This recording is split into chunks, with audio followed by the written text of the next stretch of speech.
Welcome to Upon Walton Farm, and today is day 5 of the Ukrainian Countdown for the squishki table.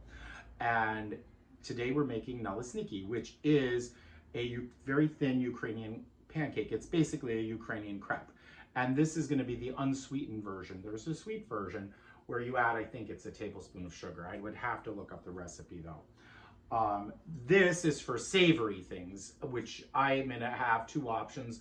One for guests who like smoked salmon and smoked fishes and caviar, and another version where there's a traditional filling of sauteed mushrooms and onions, which is also equally delicious.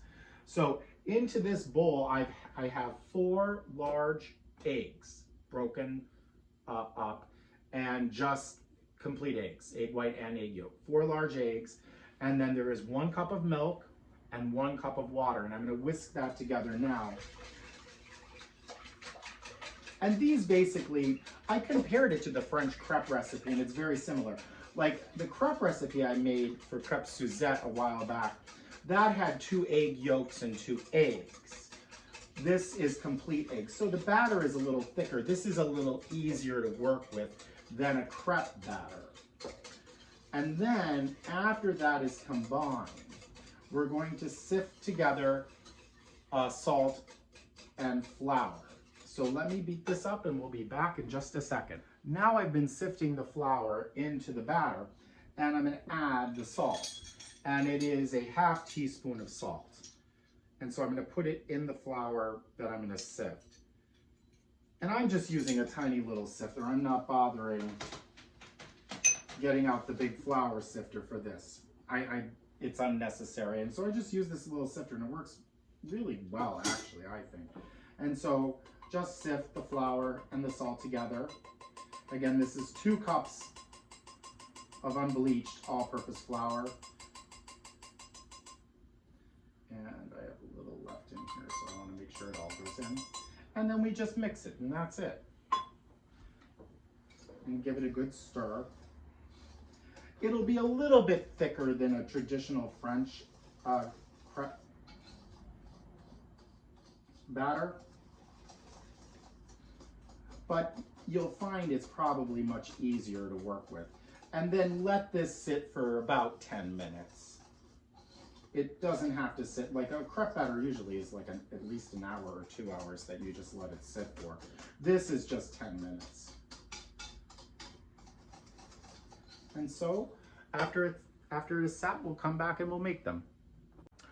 Well, we're in the middle of a power outage and a tornado warning, and my Ukrainian countdown is turning into a disaster, because if we don't get power, all the things I made with aspic are going to melt. And so I'm going to pray that our power is restored. But I have to move forward because I'm trying to do the things I can do. I have an entire table to get ready, and I can't polish the silver because we don't have electricity. And when we don't have electricity here on a farm, we have a well, and the well does not work. And so there is no water. But the Nalysnyky batter is done, and so I'm going to move ahead, and because my aga works no matter what, as long as we don't lose gas, the thing is always working, which is awesome. And so I'm working by flashlight and candlelight, and thunder and lightning. It has subsided, so I hope no one was harmed in this storm, and I just hope they restore the power as soon as they can. So I'm using a crepe pan. I have this great, you saw it on my crêpe Suzette. I love this thing. It does pancakes, crepes, blini, you name it. It's phenomenal. And so you want to get it not raging hot, but hot. And because these don't cook, you don't want to cook them fast. They don't take very long to cook. They only really probably 2 minutes on each side. So first, put some butter in the pan, on the pan, and spread it around, because I am going to use the whole surface. And if it's sizzling, that means it's not sizzling hot. It's melting, and I have a little bit of bubble, and that's about what I want it at. And so I'm going to turn and get it fully coated with the butter, because I'm making these on the large side like a crepe, because they're going to be filled. People will have a choice of either having smoked trout or smoked salmon. I am having gravlax and caviar, which is a traditional accompaniment for this. And so, oh, one thing I forgot when we were mixing the batter, one thing that's added to the batter is 2 tablespoons of melted butter, not extremely hot, just melted, and it goes in. So I'm going to take a large ladle because I want to cover the whole pan. And so a good size ladle. And as soon as you put it in, you pick the pan up and you turn it immediately. So I put it in. And as soon as it's on there, you pick up and you turn. And covering the whole surface of the pan, like so. Just like when we made crepes, it's the same process. This wasn't quite enough batter, and so I'm going to add just a little bit more over here.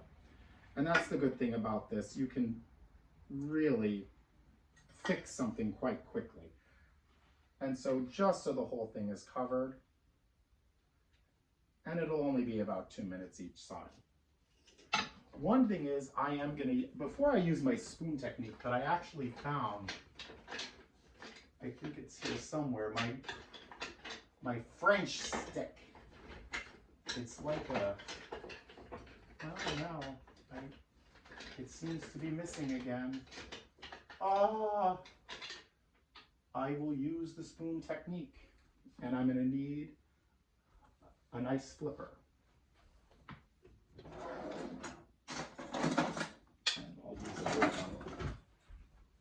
So what to do first, I'll move this. I don't know if you can even see the pan at this point, but it's starting to bubble and it's not there yet. It's really not it. We need to wait about a minute. But these are very versatile and they're just like a crêpe, except there is no, a lot of crêpe batters for sweet crêpes will have cognac in them, a tablespoon of cognac usually. And depending on the sweetness, a tablespoon to 2 tablespoons of sugar in the batter. And we're starting to get bubbles, but it's not quite there yet. So I'll be back in a second and I'll show you how to flip it.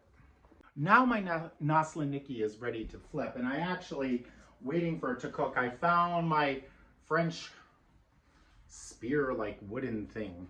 I don't know what it exactly is called actually. And it actually came with the crêpe pan from Staub. It's a Staub pan from France, and they sent this with it. And a tool to spread the crêpe. I tried using this once. It looks like this. It's just like a wooden, it has a dowel. And all it did was make a mess, actually. I just turned the pan, and that's what everybody else really does. But this is helpful, and if you have really big Nalysnyky or crêpes, what to do is you could use the end of a long spoon. It's just so that when you turn it, you're turning it onto something that's going to help. So you flip, and then you come from underneath the other way, and you lay it flat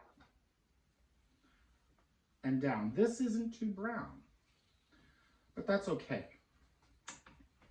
Maybe I could have used a little more butter to brown it, but for the first one, it's really quite good. If you see it, ooh,